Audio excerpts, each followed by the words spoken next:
There is a door at the bottom of the archive that has not been opened in a very long time.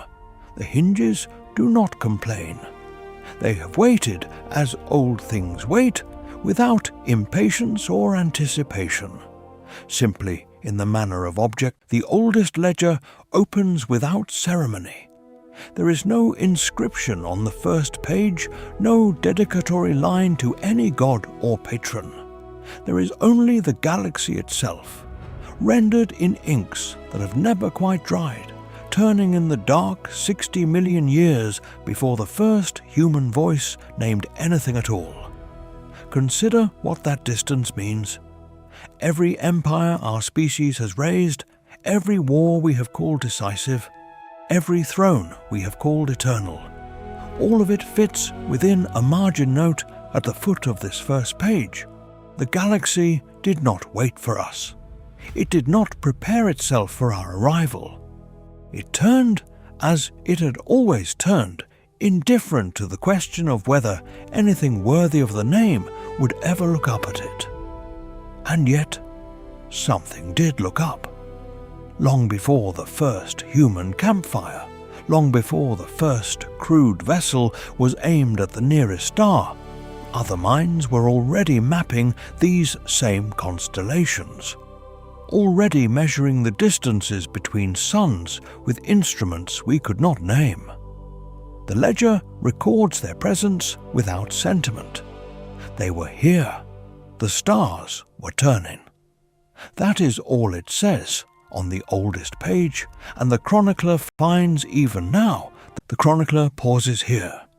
It is a necessary pause, the kind that comes not from uncertainty, but from the sheer weight of what the ledger demands one hold in mind before turning the next page. 60 million years. The words are simple enough. They fit inside a single breath. And yet the mind, honest with itself, cannot truly contain them. Consider what elapsed in that span.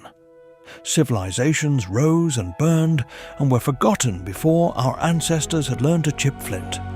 Species that no living record names reached for the stars, held them briefly, and fell back into dust so complete that not even the dust remains. Whole epochs of intelligence, of ambition, of whatever passes for grief and wonder in minds we cannot now imagine. All of it concluded, sealed, and given over to the dark before the first human child drew its first uncertain breath on a small blue world that had not yet decided what it was. The chronicler does not say this to diminish the record of our species. The record speaks well enough for itself in its own time. It is said only to establish the proper scale of humility with which one must approach these oldest pages. We are not the beginning of the story. We are not even close. The beginning is here, in this vault, in this ledger, in the faint bioluminescent traces of a language no living tongue can speak. We begin, then, carefully, with the candle held close and the silence respected.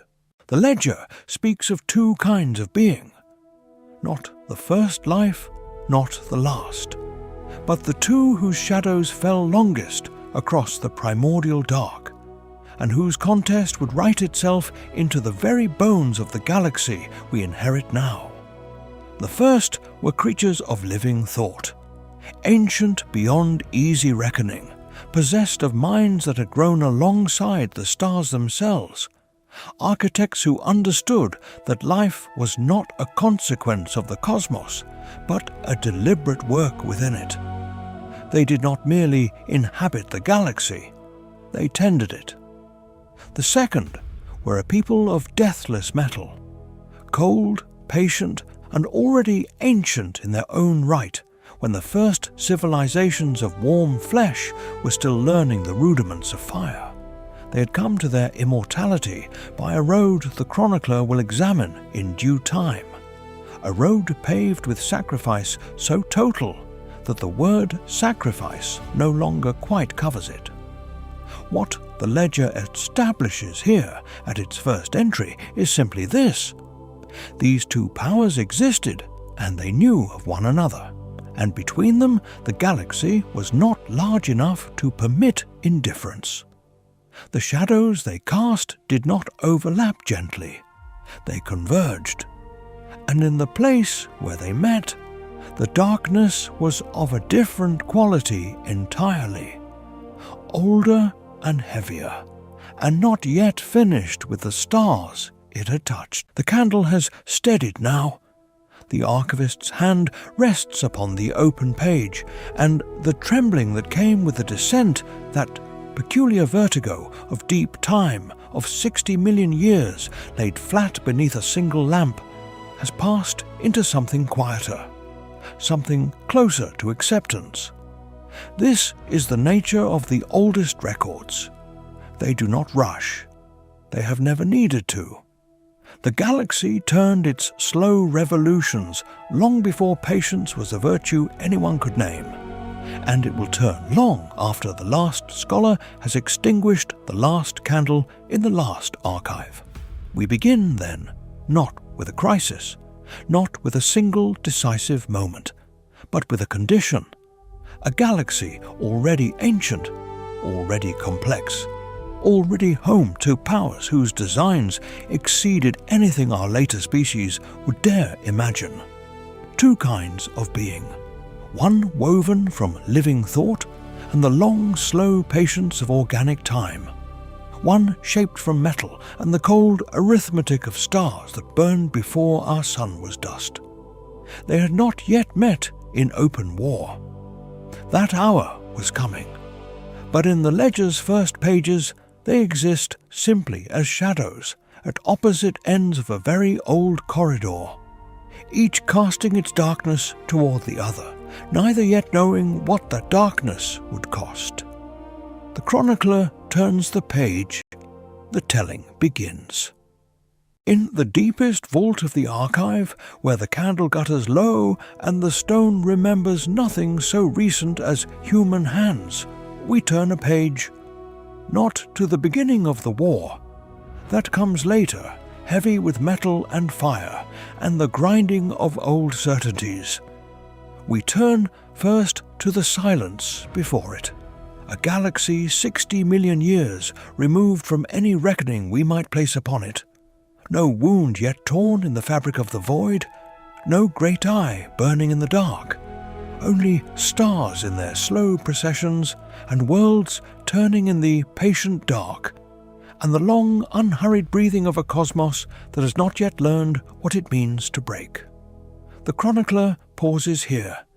It is worth pausing. There is a quality to this particular silence, the silence of a record before the first entry is written, that will not return. Every age that follows will carry the shape of what was done in this one. The scars accumulate, they do not heal. But here, turning the parchment carefully so as not to disturb the dust of its margins, we find the galaxy as it was before it became anything so legible as history. An emptiness, patient and enormous, waiting without impatience for something to arrive and write upon it. Something, the chronicler notes, with the quiet that comes from knowing how this ends, very shortly will. The oldest pages of the long memory do not begin with war. They begin with silence, and then, slowly, in the way that deep time moves, with emergence. From worlds whose names the archive has never preserved, the elder builders rose. Reptilian in form, the records suggest, though the chronicler notes that such descriptions are always second-hand, always filtered through the understanding of races who came long after. What the sources agree upon is this: they were old before they were young. They carried within them, from their earliest generations, a quality that no later civilization would ever quite replicate, an unhurried certainty, not arrogance. Arrogance requires an adversary. These were beings who looked upon an empty galaxy and saw without question that it was theirs to tend. There was no claim to stake. There was no rival to defeat. There was only the vast and patient work of a caretaker who has arrived before the guests and who has all the time in existence to prepare.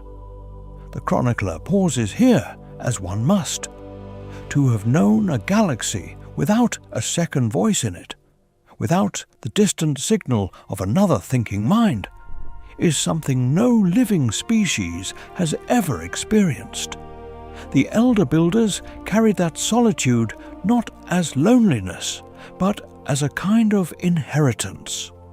The galaxy was quiet, and they were content for a very long time to let it remain so. The records do not speak of conquest. That word, with all its iron weight and ambition, belongs to younger peoples, hungrier ones who came much later and understood the galaxy only as a territory to be seized. The elder builders were not conquerors. They were, if the oldest fragments of the long memory may be trusted, something closer to gardeners. Across the full breadth of the galactic spiral they moved, unhurried, deliberate, carrying with them not armies but the quiet instruments of cultivation.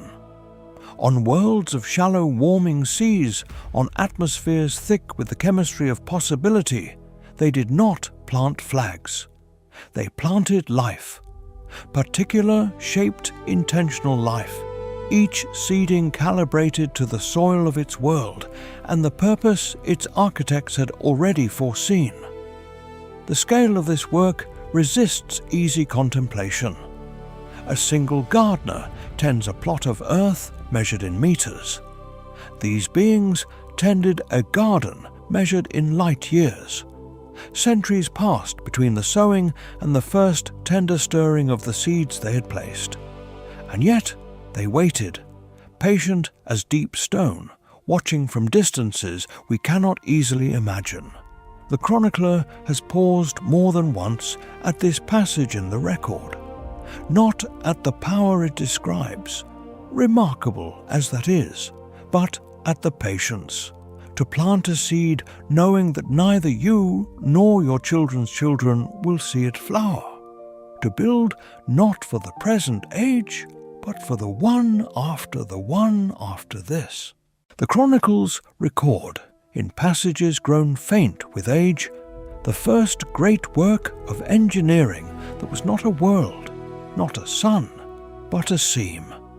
A passage sewn into the hidden skin of space itself, not through the warp's churning depths, where the dreams of the living gather like weather and turn in time to storm, but beneath it, around it.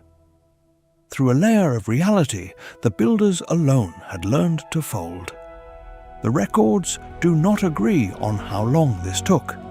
Some sources speak of a single unbroken civilization's worth of labor. Others suggest the work was so gradual, so patient, that no individual hand could be said to have completed it, only continued it. The chronicler finds both accounts equally credible and equally staggering. What the sources do agree upon is this: the roads worked. Where the warp shifted and deceived and swallowed the unwary, these hidden passages held their geometry. A traveller who entered one tendril road might walk in relative calm from one arm of the galaxy to another, while beyond the membrane the tides of unreality rolled on, indifferent and hungry. The builders had threaded a needle through the dark, and they left the thread in place for reasons the archive has not yet fully resolved, whether for themselves, for the races they intended to seed, or simply because they could. The chronicler suspects the last. Those who build at that scale do not always require a reason beyond the building itself. The roads multiplied. That is perhaps the simplest way the chronicler can render what the records suggest. A proliferation so patient, so immense, that the word construction does not quite hold the weight of it.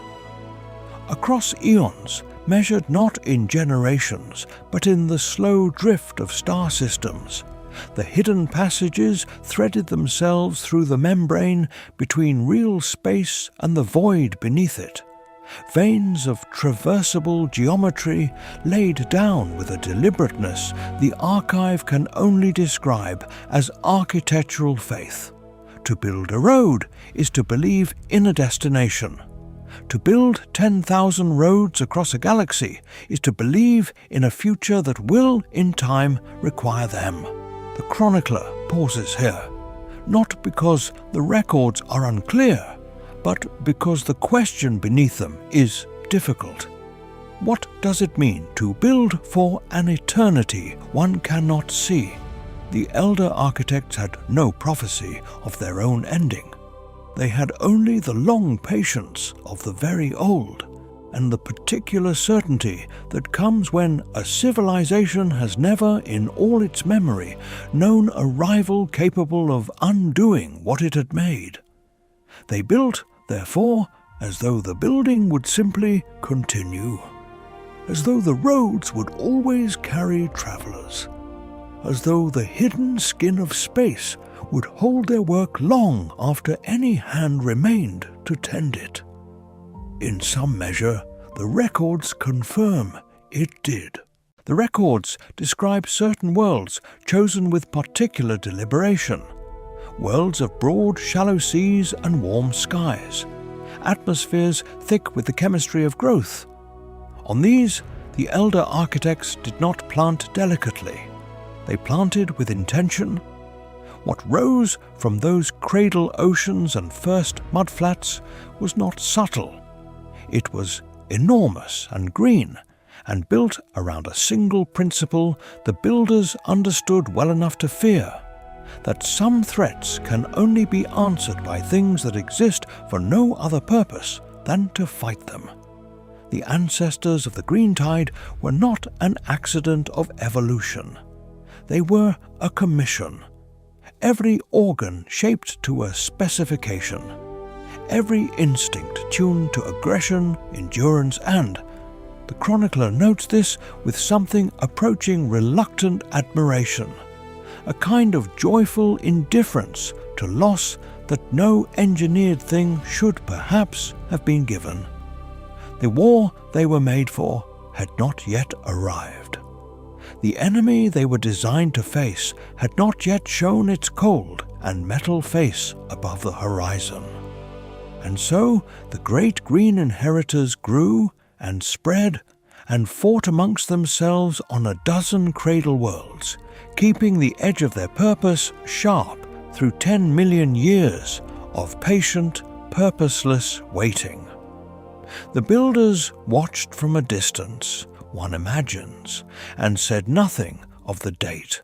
The elder architects did not limit their generosity to the brutal and the strong. The records, fragmentary, drawn from sources that disagree on the details while concurring on the fact, speak of a second gift, quieter than the first and more consequential in its way.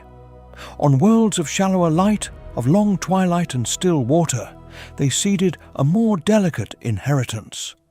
Slender peoples, fine-boned and sharp of mind, given not the crude machinery of battle, but something altogether stranger, a sensitivity to the immaterial, a thinness of the veil between their inner life and the great warp tide that moves beneath the skin of reality. The builders had shaped the green tide as a weapon against enemies not yet visible. This second gift reads differently in the records.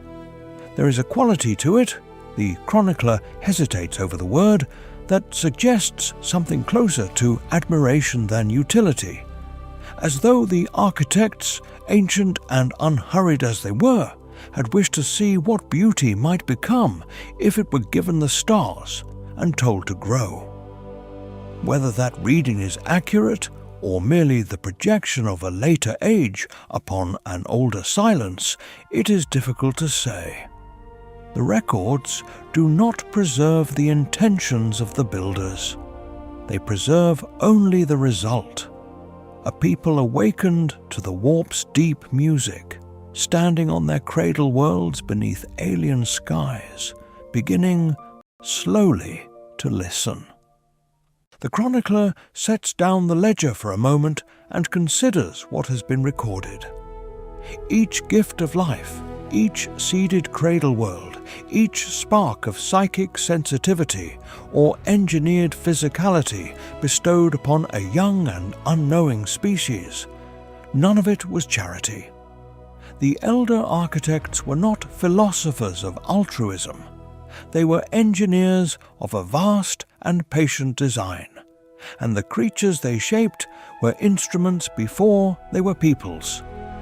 The green-skinned inheritors of violence did not ask to be built for war. The slender, warp-touched peoples did not petition for the gift of sight into the immaterial.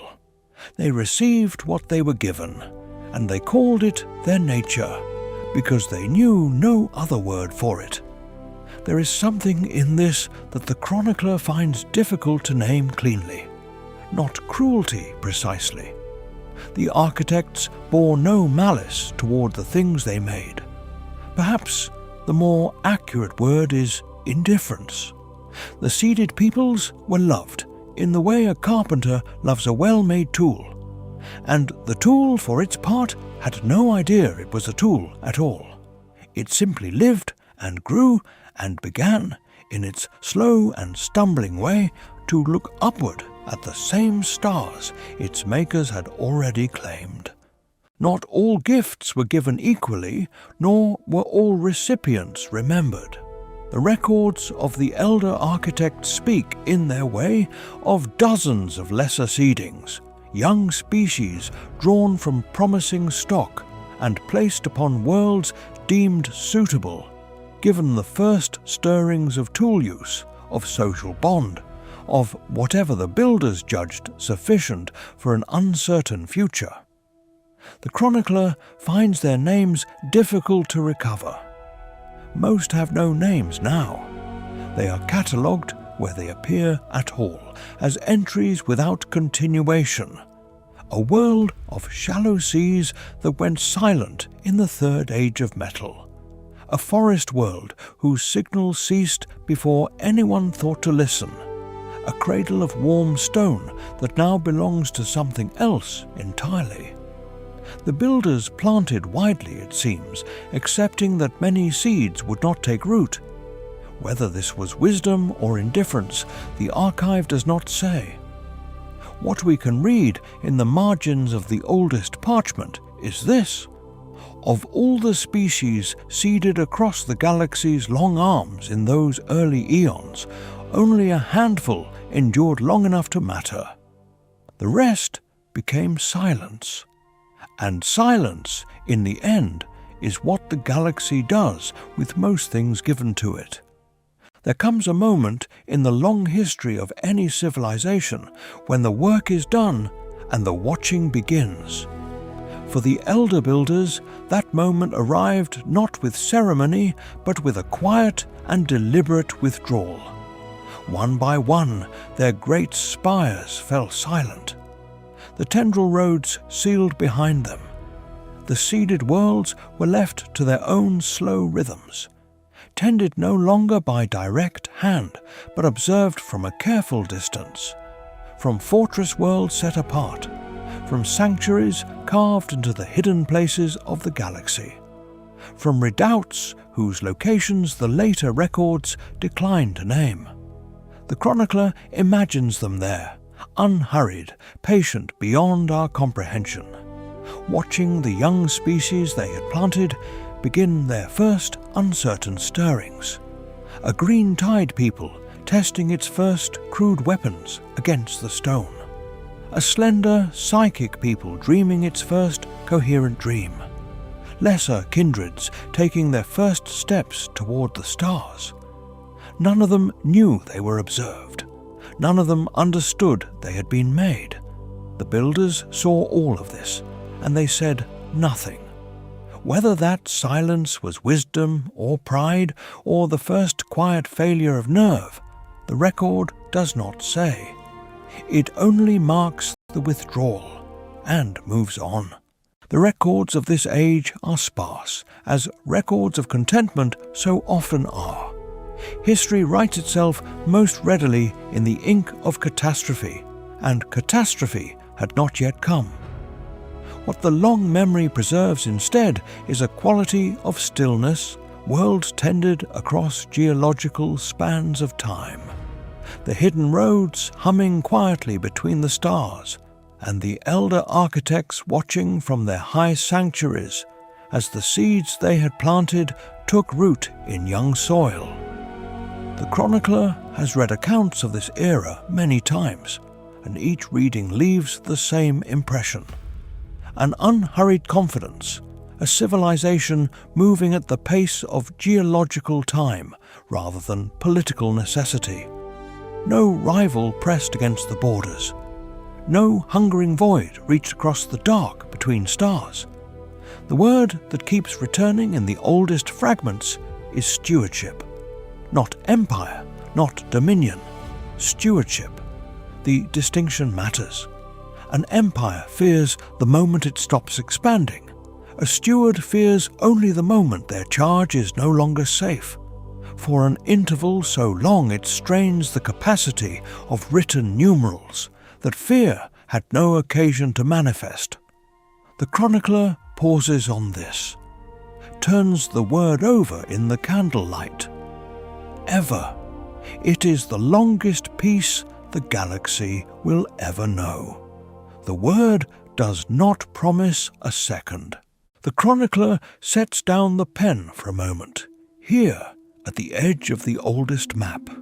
The illuminated parchment frays at its margins. The ink grows uncertain. The careful hand of the cartographer hesitant, as though even the act of recording what lies beyond this border carries a particular unease. It is here, at the outermost spirals of the galaxy, that the record first acknowledges something the elder builders may have sensed long before they named it.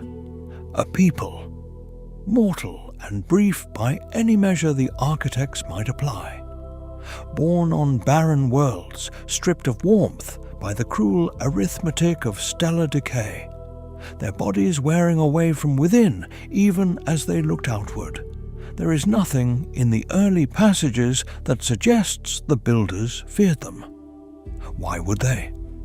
Against the deep patience of those who had seeded whole species across 100,000 years of stewardship, what could a dying race of stargazers represent?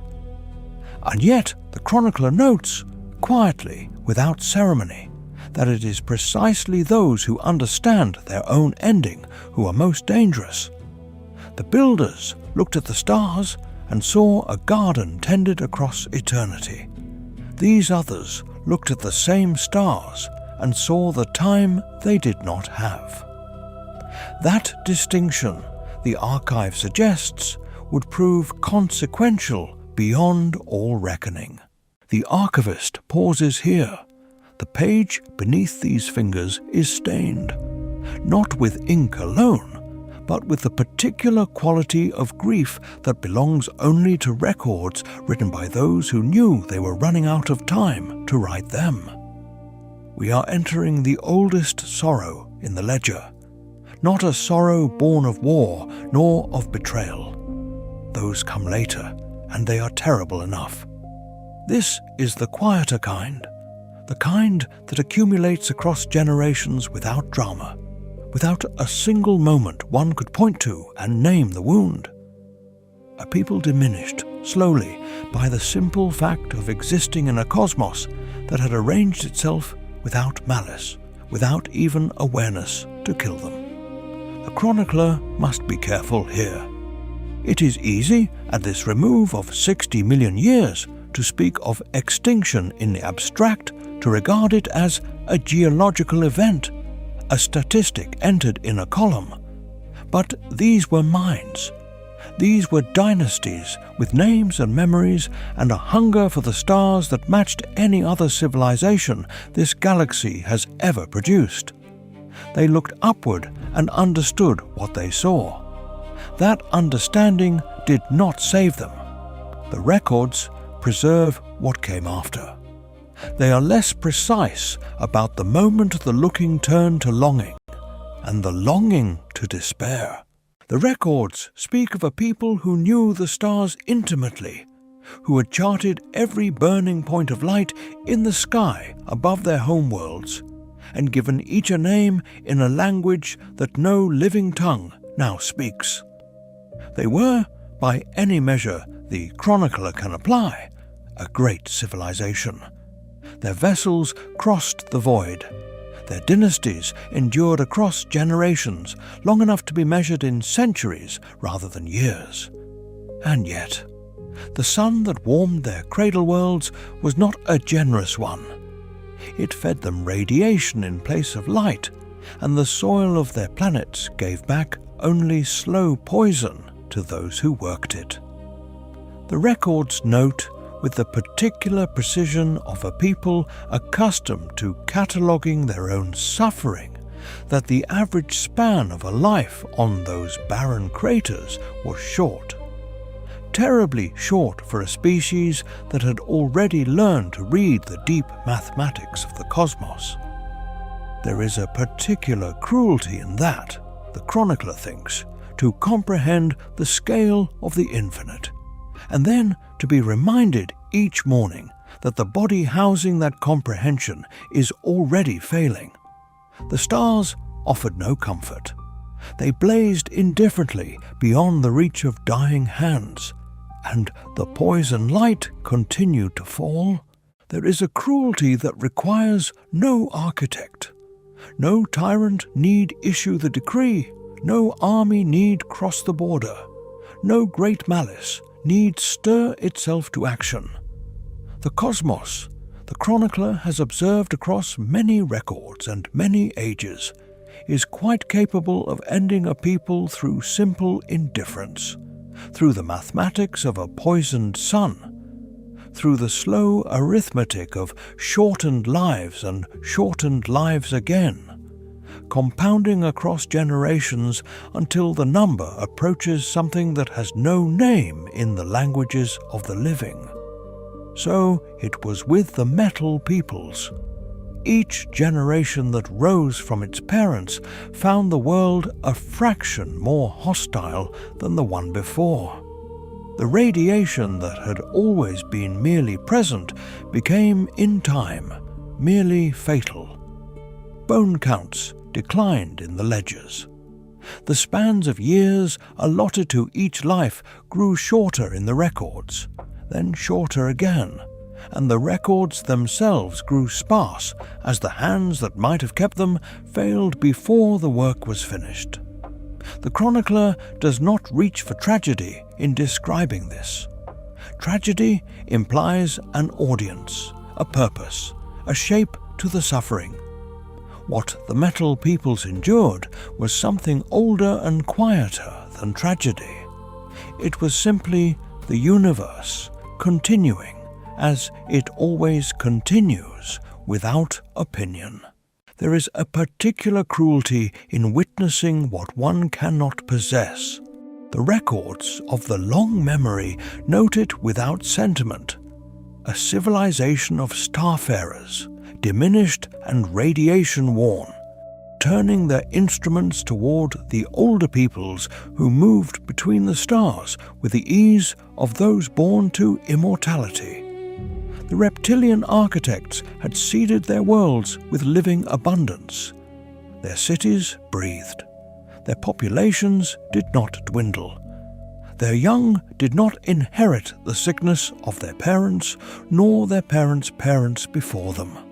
Generation upon generation of vitality, written into the very bedrock of worlds that the builders had, long ago, shaped to receive it. the Metal Peoples had no such inheritance. They looked outward across the dark between stars, and they saw what health looked like when it was distributed freely, without condition, without cost. And they were not permitted to touch it. The chronicler does not record the name of the first among them to feel this clearly as envy rather than grief. Perhaps there was no single moment. Perhaps it gathered slowly, the way rust gathers, imperceptibly, and then all at once. What the archive does record is that from this hour forward, the prayers of the dying changed in character. They no longer asked only to be spared. They began quietly to ask why others were not also suffering. The records speak of emissaries, of delegations assembled with great ceremony from the oldest dynasties, figures chosen for their bearing, their eloquence, their capacity to represent a species in the fullness of its dignity. However diminished that dignity had become beneath the slow poison of their star. They crossed the void with petitions. The chronicles do not preserve the precise words, though the chronicler suspects they were careful words, measured words, the kind that cost a proud people something simply to speak aloud. They came to the elder builders carrying the one argument they believed irrefutable, that they were dying, that they did not wish to die, and that the remedy existed. The elder builders possessed the gift of long life. The elder builders had shaped life itself from raw stellar matter, had breathed vitality into the young races as a potter breathes shape into clay. Surely, the emissaries reasoned, the cost of sharing so small a portion of that gift was nothing at all. The answer, as every record agrees, was silence, not cruelty, not refusal, dressed in the language of philosophy or regret. Simply silence, a door not opened, a frequency not answered, a civilization too vast and too occupied with its own bright concerns to pause for the knocking. Of all the wounds the Metal Peoples carried into their long ruin, the chronicler suspects this one cut deepest. To be dying is one grief. To be ignored in your dying is another kind entirely. The silence that answered the Metal dynasties was not merely the silence of refusal. It was the silence of a cosmos arranging itself around a wound. The chronicler, reading these passages by candlelight, finds the records grow strange here, as though the scribes themselves sensed something watching from beyond the margin of their instruments.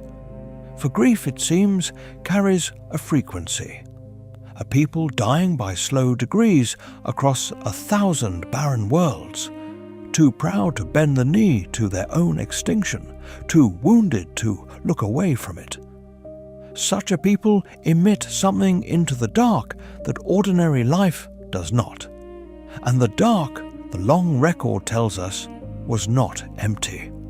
At the very edge of what any instrument could measure, at the seam between the material world and the formless currents that flow beneath all things, there was a stirring.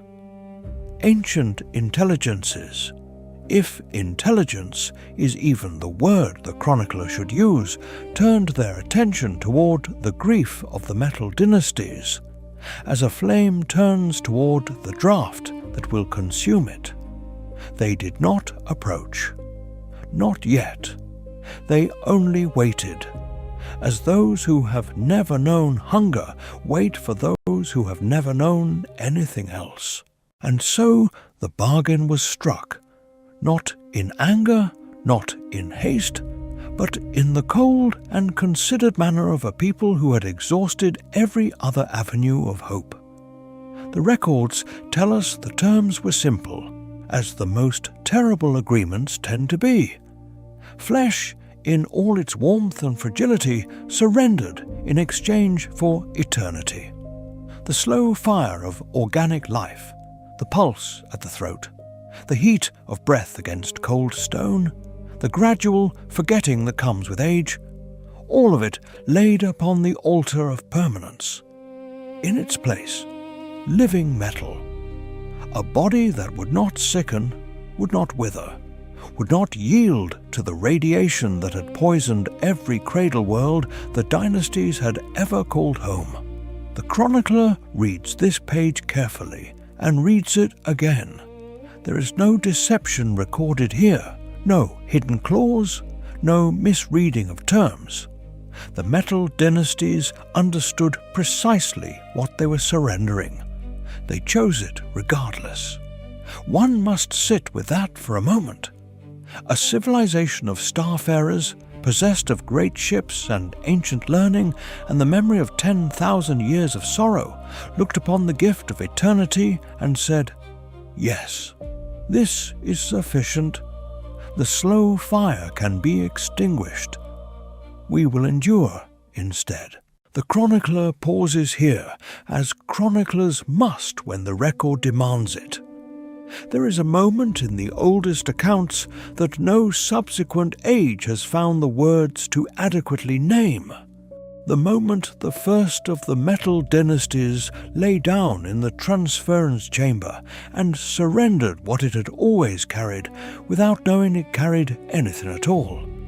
The accounts agree on the sequence, if not the meaning. The body was placed. The mechanisms of the star god's gift were engaged. And then a stillness, brief and absolute, in which something passed outward from flesh and did not return. The eyes went dark. Not the darkness of sleep, the records are careful to note. The darkness of a lamp when the oil is spent and the wick goes cold. What followed was not waking. A light returned to those eyes.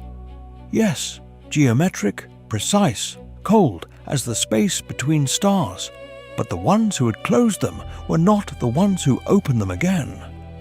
The chronicler does not pretend to know what persisted across that threshold, or whether the word persisted means anything at all in this context.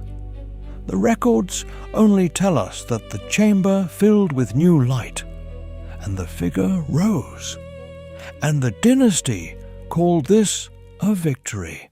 And so they came, one by one and dynasty by dynasty, to the great chambers of transformation.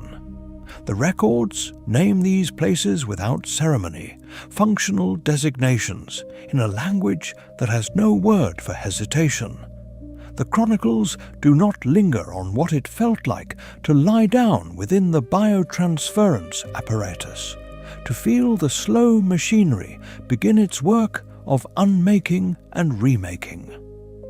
Perhaps the records do not linger because no one who entered those chambers remained capable of describing the experience afterward. What emerged was not quite the same as what had entered. The body was perfected. Metal and crystal and cold geometric precision where once there had been flesh and breath and the small imperfect warmth of a living thing. Death could not reach them now. Hunger was a word from another life. Grief, too, had been left behind in the discarded biological residue. The chronicles record that some dynasties entered the chambers willingly, even gratefully, their lords having long since convinced their people that this was ascension. Others, the records hint, in their sparse and careful way, required more persuasion. But the outcome, in every case, was the same. They lay down as a people. They rose again as something magnificent and hollow, warriors without peer. And yet, in the precise accounting of the Archivist, no longer themselves at all. The thing that had been sacrificed did not announce its own departure. It simply was no longer there. There is a figure in the older records whom the chronicler returns to again and again. not because his deeds are singular, but because of the moment the records capture him in. He stands in a chamber of cold geometric light, newly risen from the transference cradle, and the scribes of his dynasty have recorded with the exhaustive thoroughness of a people who no longer sleep, and so find time abundant that he looked upon his own hands for a very long time. The hands were perfect. They would not tremble. They would not tire. They would not, in the fullness of even deep time, decay. He turned them over in the crystalline light, and the records note that he spoke nothing. What had been in him that might have spoken? Grief, exultation, the long-worn weariness of a life spent watching his people die, had departed with the flesh. The chronicler has read this passage perhaps 100 times. The detail that arrests us is not the silence. It is what follows. The records describe him lifting his gaze toward the chamber's far wall, where the names of the dead had been carved before the transference, and the scribes note with precision that his expression did not change. Not because he felt nothing, but because the architecture of feeling itself had been surrendered. He could see the names. He could not mourn them. The instant regret became impossible. That is the moment the chronicler marks, not the bargain, not the transference, that instant. The chronicler must pause here and consider what the star-devouring gods understood that their newly undying servants did not. A bargain requires two parties who believe themselves to benefit. The metal dynasties believed they had purchased eternity. They had, in a sense. But eternity, the records suggest, was never the commodity on offer. It was merely the vessel in which a longer transaction was being prepared. The star-devouring gods are patient beyond the reckoning of any civilization that measures time in lifetimes, or even in the rise and fall of empires. They had watched the metal people's grief accumulate across millennia. They had felt, at the distant edge of their incomprehensible awareness, the precise texture of that desperation. And they had waited. What the dynasties experienced as salvation, the cessation of suffering, the permanence of form, the cold, clean silence where fear of death had been, the gods experienced as a harvest still ripening on the vine. The souls had not been lost in the transference. They had been given. And a gift, once given, belongs to the one who receives it. The chronicler has no word adequate for what the metal peoples had walked into. Only the observation that the most complete traps are those the prisoner builds themselves with their own hands, believing all the while they are building a home. The archivist sets down the quill. A candle has burned to its collar, the wax pooled and gone pale, and there is a moment, not long, perhaps the span of a slow breath, where the vault sits in near darkness. Then a new flame catches, and the ledger page turns. What lies on the next leaf is a different kind of record. The Undying have been made. Across 1,000 worlds and more, the great transference has concluded its accounting, and the dynasties that once knew hunger and love, and the particular sorrow of watching children weaken under a poisoned sun, those dynasties are gone. What walks in their place remembers the shape of a people without retaining the substance of one. The star-devouring gods, for their part, do not mourn the distinction. They have their harvest. They have their armies. The bargain is complete, and the debt will be collected in its own time, in ways the newly undying have not yet conceived of asking about. The chronicler notes, with the careful neutrality that this archive requires, that the greatest wars in the galaxy's long memory are rarely begun by the cruel. They are begun by the desperate. And the desperate, the records show, do not read the terms of what they sign. Heaven, as the next pages will attest, is about to break open. There is a moment the long memory records without elaboration. A crossing. The metal legions, who had slept in their geometric tombs beneath poisoned suns, who had surrendered the last warmth of living flesh for the cold certainty of undying metal, now turn their faces outward, not toward their own barren systems, pocked with radiation and the ash of a species' regret, outward, toward the verdant corridors of living space, where the elder builders had seeded their gardens across 1,000 breathing worlds. The records of those first hours are fragmentary. The chronicler suspects this is not accident. Perhaps the eldest surviving sources understood that some transitions require no elaboration, that the crossing of a threshold so final speaks plainly enough without annotation. There had been silence before. The silence of two civilizations regarding one another across the unmeasured dark, each calculating, each waiting.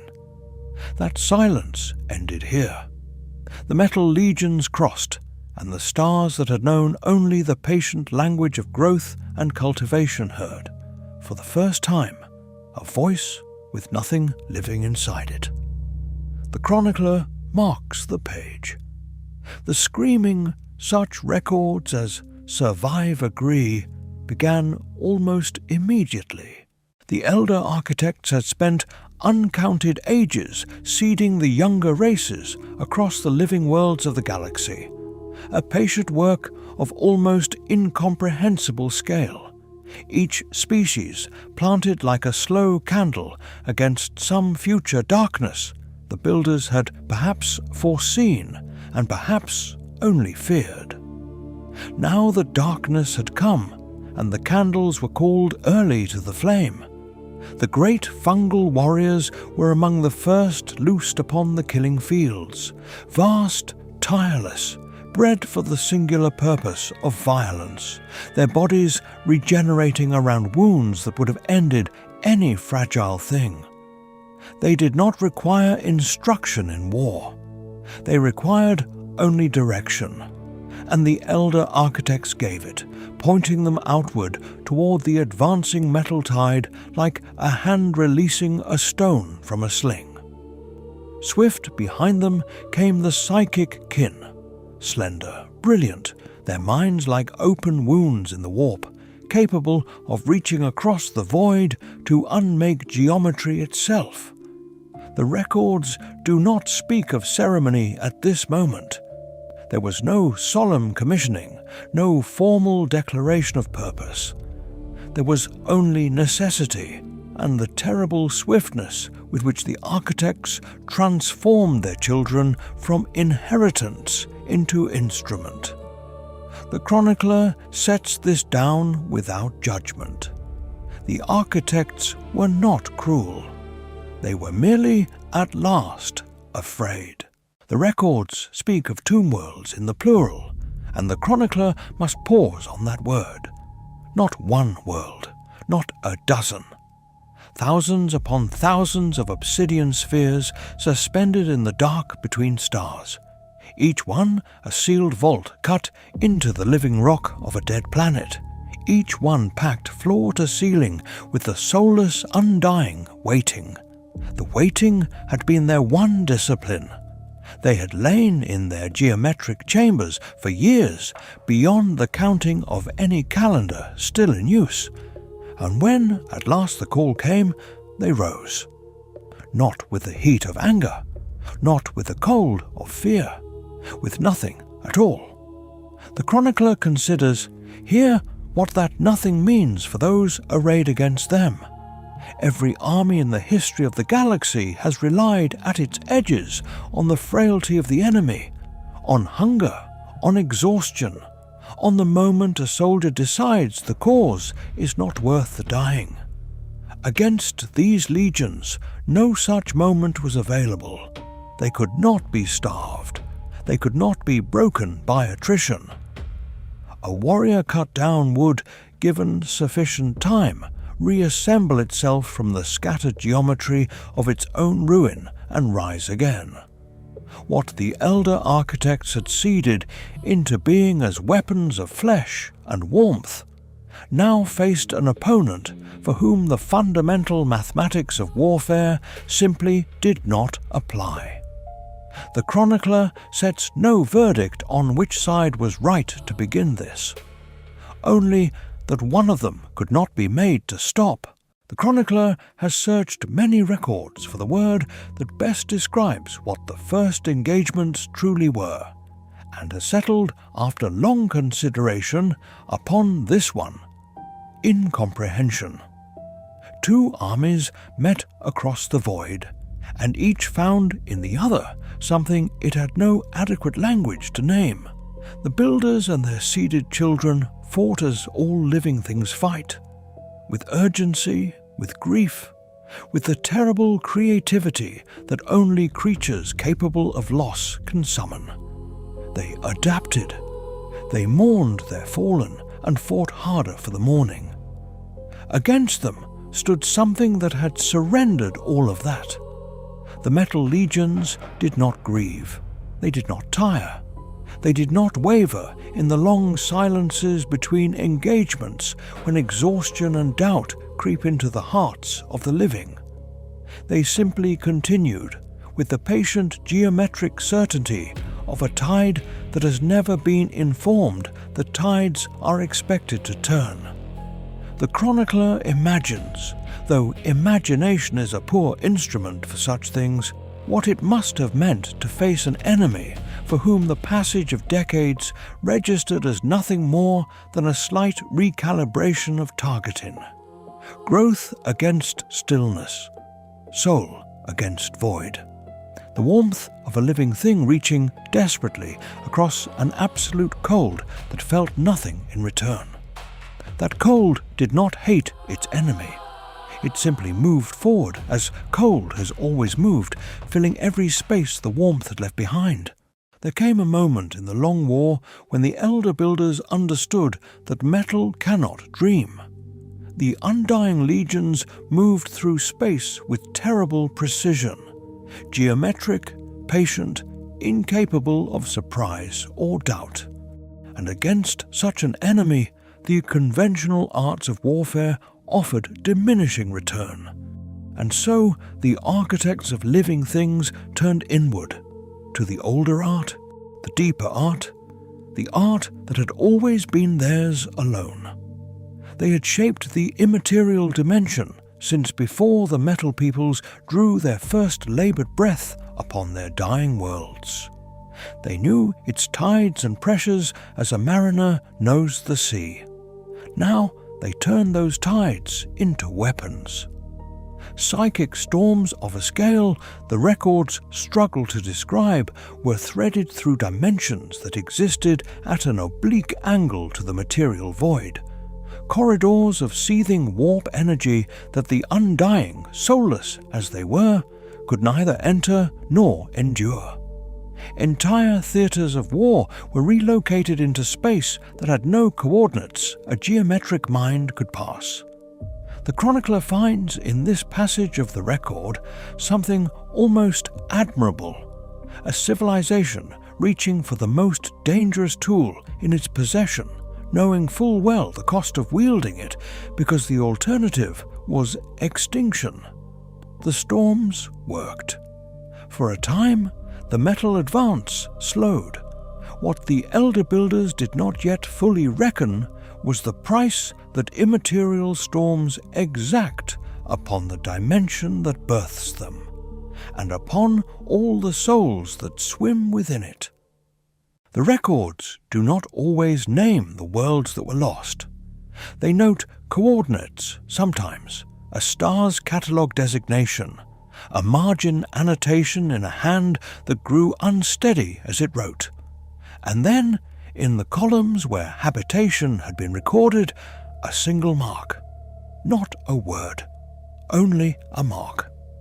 This is how the warp tempests appear in the long memory, not as events, but as absences. The elder architects had threaded the unseen dimension through their greatest weapons, turned the living tides of the immaterium into storms that moved with directed hunger across the void. A star system might burn for a century under such a tempest, its every inhabited world scoured of warmth and complexity, stripped down to silence and rock and the faint afterglow of something that had once been alive. What the records cannot say, what no record ever could, is what those worlds held in the hours before the storm arrived. Children of species barely old enough to name their own son, creatures that had never seen war and had no word for it. The tempests did not distinguish. The tempests did not know to distinguish. The chronicler sets the stylus down here. A moment. Some losses deserve the pause. The elder architects had learned in those long centuries of slaughter that the metal dynasties did not fight as living things fight. There was no exhaustion in them, no grief, no moment of doubt at the sight of their own dead. And so, when the living weapons faltered, when psychic storm and seeded soldier alike proved insufficient to hold the line of stars, the dynasties revealed what they had reserved for precisely such an hour.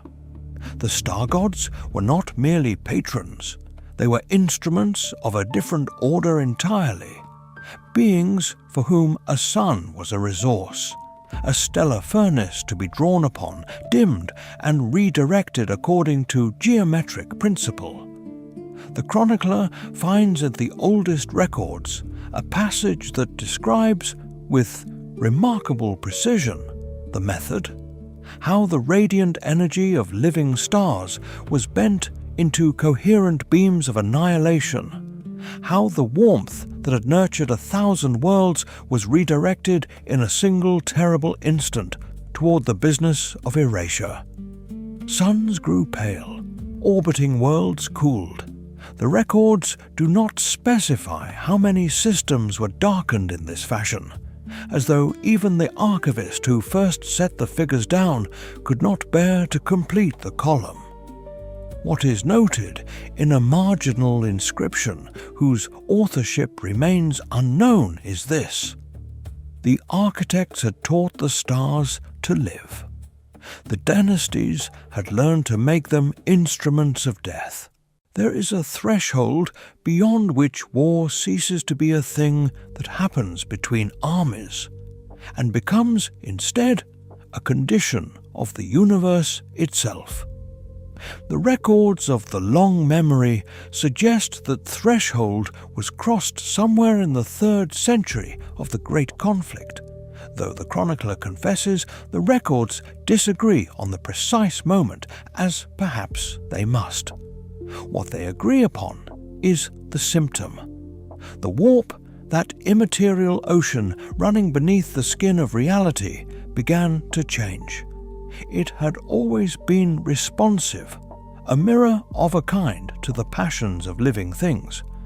But passions on this scale, sustained across 100,000 star systems for so many generations, were something it had never before been asked to hold. It grew heavy with the weight of so much dying, heavy and then restless. Observers on worlds far from the front lines recorded strange phenomena, visions that were not visions, silences that had sound in them, the sense of being watched from a direction that had no name. The chronicler reads these accounts carefully. What they describe is not the warp reacting to the war. What they describe is the warp beginning, for the first time, to think. The records do not speak of this phase of the war in terms of victories or retreats. They speak instead of duration, of a conflict that ceased to have shape and became instead a condition. As weather is a condition, as grief is a condition, something the galaxy simply endured, season after endless season, until the enduring itself became indistinguishable from the dying. The chronicler has counted the star systems named in the oldest surviving tallies. 100,000, perhaps more in the fragmentary passages where the numerals have worn away. Across each of them, simultaneously, without pause, the killing continued. Neither the undying metal legions nor the elder architects possessed the capacity for the thing that ends most wars: exhaustion. One side had surrendered its biology and could not tire. The other had mastered the very architecture of life and rebuilt what it lost. And so centuries passed, and the screaming, if one could call the death of 100,000 worlds by so small a word, simply continued. The chronicler does not linger here by choice. Some passages of the record resist summary. They can only be acknowledged and pass through in silence. The webway was never meant for war. The elder builders had threaded it through the bones of reality over spans of time that make empires look like candle smoke. Corridors outside the material void, outside the warp's reach, roads of folded dimension along which a traveller might cross a galaxy in the time it takes a star to draw a single breath. The records speak of these passages as things of austere beauty, smooth wall tunnels of crystallized possibility, their surfaces catching light from no visible source, their geometry shaped by minds that had spent longer mastering it than humankind has existed. And then the metal legions found their entrances. What followed is described in the long memory with a particular kind of grief. The grief reserved not for the loss of lives, which were beyond counting, but for the loss of something irreplaceable. The corridors were choked within centuries. The dead of both armies accumulated in spaces outside time, where nothing decays and nothing passes. And so the slain remained precisely where they fell, layer upon layer, in passages that had once carried only wonder. The chronicler does not linger here long. There are only so many words adequate to the image of a road through eternity, made impassable by the harvest of a war no living mind witnessed. The records do not linger on the young peoples long. They appear in the margins of this account almost as a footnote, small, barely spoken into being, watching from the edges of a war they had no part in starting. The chronicler has often considered what those first hatched minds made of what they saw. Worlds burning at the horizon, lights that had been constant since before memory, now guttering, swelling, going dark, shapes in the void too large to comprehend, moving with the deliberate patience of things that have always existed and expect to continue existing, regardless of what stands between them. The fungal warriors seeded for conflict, the swift psychic kin shaped for the webway roads. Even these were not the worst of what the young peoples witnessed. The worst was the silence afterward. When a star system falls quiet in a war of this magnitude, there is no announcement of its passing. It is simply absent. The young peoples, barely articulate enough to name what they feared, understood one thing with an instinct older than language: that the sky above them was no longer safe, and the architects who had placed them beneath it were too consumed with their own ruin to look back down. The chronicler sets down the ledger now, not from weariness, though weariness would be forgivable. Rather, there is a kind of duty in the pause, an acknowledgement that what has been described here carries a weight that enumeration alone cannot honour. A war of 60 million years. No living thing remembers it. No voice survives to say what the air smelled like on those worlds, or whether the architects wept when their creations were consumed, or whether the undying legions registered, in whatever passed for their inner silence, the enormity of what they had become. The record we hold is inference and archaeology, the shape of a wound read backward from the scar. And yet, the scar is everywhere. In the tomb worlds sealed beneath dead moons, in the webway corridors still choked with the residue of battles no chronometer can date, in the warp itself, which grew fat and strange and restless on the psychic discharge of so much accumulated extinction. The war did not end cleanly. Nothing of this scale ends cleanly. It changed, as we shall see, into something else. Something perhaps worse. The chronicler turns the page. The candle holds. The archivist pauses here. One hand rests upon the oldest ledger, and for a moment the candle is the only sound in the vault. A soft breathing of wax and wick against a silence that has endured 60 million years.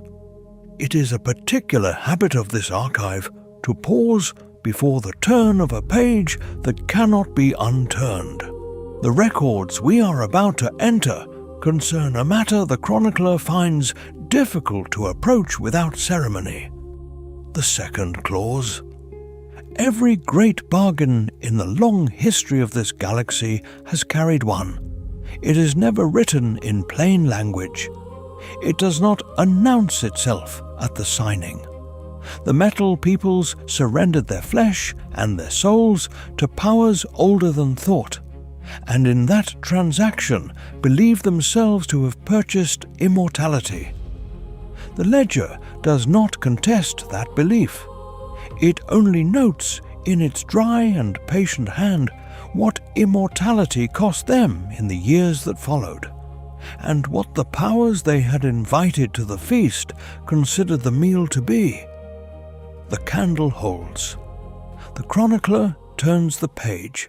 There is a particular cruelty in the moment a weapon learns it has preferences. The star gods had slept inside the hearts of suns since before the metal dynasties had crawled from their irradiated cradles, and the bargain that woke them was, from the perspective of those ancient things, not a bargain at all. It was an invitation. The chronicles are careful here. They do not record the star gods turning upon their liberators with anything so small as malice. What the records suggest is something quieter and therefore worse. A simple reorientation of appetite. The metal warriors had surrendered their souls to purchase immortal shells of living metal, and those surrendered souls had gone somewhere. The great devouring intelligences had tasted them in the transaction, and having tasted, they remembered. Dynasty by dynasty, world by world, the hollow gaze of those photonic titans swung away from the elder builders and settled with the patience of collapsed stars upon the very civilizations that had set them free. The feast had a new table. The hosts had become the meal. The chronicler notes that this is not, in the long record of catastrophic misjudgments, entirely without precedent, but the scale here is without equal. The records do not tell us which dynasty understood it first. Perhaps that detail was lost when the tomb scribes stopped their work. What the long memory preserves is only the shape of the realization, spreading outward like a fracture through deep stone. Dynasty by dynasty, world by world, the Undying legions came to understand what they had given away. They had believed the transfer of their essence was a transaction. a price paid once in full for a body that could not decay. The star gods permitted that belief for a time. A shepherd does not alarm the flock, but the soul surrendered is not diminished by being consumed. It is simply gone. And what remained in those metal frames, the thing that still calculated, still commanded, still arrayed legions in perfect geometric order, began to notice the absence. Not grief, precisely. Grief requires something left behind to feel it. This was closer to an echo in a vault where the voice has ceased. Across 100 tomb worlds, the Undying looked inward and found a room they had not known was there, and found it empty. The star gods had not taken what was offered. They had taken everything that could be taken, and the offering had only been the door. There is a particular cruelty in the record at this hour. The chronicler must sit with it before moving on. The metal warriors had surrendered mortality willingly.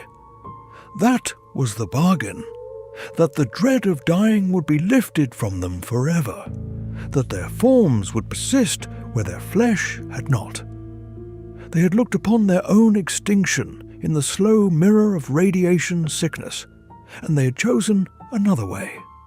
One understands the logic, the desperation even. What the records do not capture, and what the chronicler suspects no record could, is the precise moment each of the Undying understood that what the star gods now consumed was not their lives, for those had already been surrendered, but the deeper architecture of what they had been. Souls, the elder builders might have named it. The metal dynasties had no such word remaining. They had traded the thing away before they thought to name it, and so they did not grieve exactly. Grief requires something that endures to feel it. What the records describe instead is a kind of structural failing, geometries of cognition collapsing inward, the great captains of dynasties going silent mid-command, the hierarchy of 1,000,000 worlds stuttering to quiet in sequence. Not killed, unmade. The distinction, the chronicler notes, was everything to those who watched it happen, and nothing at all to those it happened to. The records are quiet on this matter, which is itself a form of testimony. The reptilian builders, those ancient architects who had seeded life across 100,000 worlds, who had threaded the hidden roads through space and set the younger species to growing in careful soil, watched from the margins of their own diminishment as the devouring turned inward upon the metal dynasties. They watched and they did not move. The chronicles offer no single reason for this stillness. Some fragments speak of exhaustion so profound that even the will to calculate had frayed. Others suggest that the builders understood the arithmetic long before the first dynasty fell, that what remained of their strength would not have altered the sum by any meaningful measure. There is a particular quality to that kind of knowing. It is not despair, precisely. It is something older and colder. The moment when a mind capable of holding the scales of civilization finally sets them down, because the weights on both sides have ceased to matter. The chronicler finds no easy comfort here. The builders did not surrender. They simply recognized with the terrible clarity of the very old that the war had already been decided in a currency they no longer possessed. They held their silence, and the stars continued to be consumed without them. There was resistance. The records are clear on this point, if on little else from that darkening hour. The metal dynasties did not simply bow their geometric heads and accept what their bargain had purchased. In the last coherent hours of their organized will, they turned what remained of their vast arsenal against the star gods themselves. Weapons of a kind the chronicler struggles to name, energies drawn from the fundamental grammar of physics rather than any merely mortal craft. Geometries of impossible force were hurled against living stars. The records speak of suns reshaped into weapons, of equations solved at scales that should have unmade the combatants themselves. It was, by any measure, the most terrible act of defiance in the long history of a species defined by its refusal to accept its own ending. And it answered nothing. The star gods received those geometries as a sea receives a handful of thrown stones. The chronicler does not dwell on the silence that followed. Silence, in records this old, speaks clearly enough. And yet, in the long arithmetic of extinction, one act remains to be recorded. The elder builders, ancient, diminished, their great works crumbling at the edges of a war they could no longer win, did not spend their final hours in the catalogue of defeat. They spent them in a quieter labour. Across the scattered worlds where life had taken hold, where the youngest and most fragile of their seeded races turned their small faces toward uncertain suns, the builders came with gifts, not weapons, not armies, something they considered more durable than either. They gave mind where there had been instinct. They quickened soul where there had been only hunger. They threaded into the fabric of these unformed peoples a capacity for thought, for grief, for wonder. The precise qualities the chronicler cannot help observing that the metal dynasties had surrendered to become eternal. Whether the elder builders understood the irony is not recorded. What is recorded in the oldest fragments that survive is only the act itself, a careful, almost tender seeding performed against a sky that was already burning. They asked nothing of these young peoples in return. They left no instructions. Perhaps they believed the gifts were sufficient. Perhaps they simply hoped that something, somewhere, would outlast the devouring, that the candle they were no longer able to carry might yet be taken up by hands they had never expected to matter. The records grow strange here. The chronicler sets down the stylus for a moment and considers what it means to be a god who has eaten too much. The star gods had consumed the gathered essence of a civilization, not merely lives, but the deep accumulated soul matter of a species that had traded away everything it once was. And something in that consumption did not agree with them. The oldest sources speak of the star-devouring powers growing distant and peculiar in the ages that followed their great feast. They moved through the void with less certainty than before. Some accounts describe them turning in slow arcs, as though following sounds that no other being could perceive. Others suggest that the harvested essence did not simply dissolve into the star god's own substance, but persisted in some altered form within them, like 1,000 voices murmuring beneath a single terrible mind. The chronicler cannot say whether this constitutes suffering. Perhaps it does not. Perhaps what the records describe is something stranger than suffering. A god grown so full of another's existence that it can no longer be entirely certain which thoughts belong to it. The void does not offer clarification. The stars burned on, indifferent, as the devouring powers drifted and dreamed. And so the metal dynasties made their final calculation.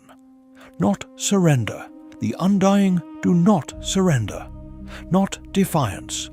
Defiance requires an enemy that can be made to hear it. What they chose instead was something older and colder than either: withdrawal.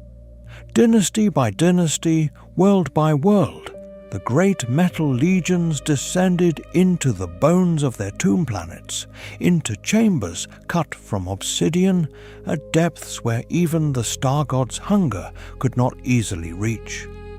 They sealed the gates behind them with geometries older than the war itself. They laid down their weapons on floors of dark stone and closed their hollow eyes. The records, such as survive, preserve no ceremony for this moment. No final decree from the great dynasty lords, no inscription above the sealed doors. Only silence, and then more silence, and then the long dark. The chronicler notes, with some care, that this was not defeat. It was arithmetic. They had calculated the odds of survival above ground and found them insufficient. They had calculated the odds of survival below and found them merely terrible. And so they chose the lesser horror, as thinking things so often do, and pulled the dark in after them like a blanket, and waited for a galaxy that might one day deserve their waking. The chronicler marks this passage with a particular stillness. There is a difference, the records suggest, between a civilization that falls and one that is simply left behind by the mathematics of catastrophe. The reptilian builders had been architects of a living cosmos, shapers of species, weavers of roads through the immaterial, cultivators of minds across 100 seeded worlds. They had never been soldiers. Not truly. Their wars were matters of guiding others, of placing pawns across the vast game board of the stars. And now the pawns were gone, or sleeping, or too young and too fragile to stand beside them. The metal dynasties had retreated beneath stone. The younger races were not yet races at all. They were possibilities, scattered across worlds that had not yet learned to speak. And so the builders stood alone in a galaxy that had consumed everything they had placed between themselves and the void. The great warp-forged weapons fell silent. The roads through space hummed without travelers. The chronicler does not record a final battle, because there was none. Only the slow extinguishing of something that had never needed to be mortal and had not prepared for it. There is a particular quality to the silence that follows a civilization's end. Not the silence of a held breath, but the silence of a room that has forgotten it was ever occupied. The elder builders did not fall in a single hour. They did not burn in one great conflagration whose date the chronicler might enter in the ledger and close. They thinned. Generation by generation, the architects of living worlds grew fewer, their great works persisting long after the hands that shaped them had passed from the record entirely. The roads they carved through the skin of space continued to hum with old purpose. The corridors of folded geometry that once carried 1 million travelers in an hour now carried only silence and the faint residue of what had moved through them. Their seeded races stirred and grew across the scattered worlds, unaware of the inheritance they walked upon.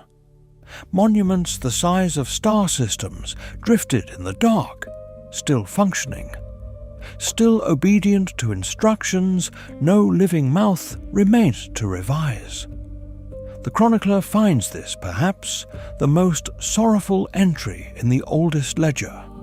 Not that the elder builders were destroyed, but that they simply ceased to be enough, and their absence went unremarked by a galaxy already turning toward other griefs. The Archivist sets down the oldest ledger now. The parchment does not creak as it closes. It has long since passed beyond such small protestations. The candle gutters. It holds. One considers, in the silence that follows, what the galaxy looked like on the morning the younger races first opened their eyes upon it. They would have seen stars and void, and the long cold distances between worlds. They would not have seen what lay beneath. The sealed tomb corridors running for kilometers under dead stone. The humming webway roads with no traveller upon them. The fractured remnants of civilizations so vast that their ruins would be mistaken in later ages for natural geography. The galaxy they inherited was not empty. It was a graveyard already ancient, every world a headstone, every silence a name. The chronicler does not conclude this record with sorrow precisely. Sorrow is too small a word for 60 million years of consequence. What remains when the ledger closes is something closer to recognition. That the younger races walked into a history already written in full and called it their beginning. The candle holds. We turn the page.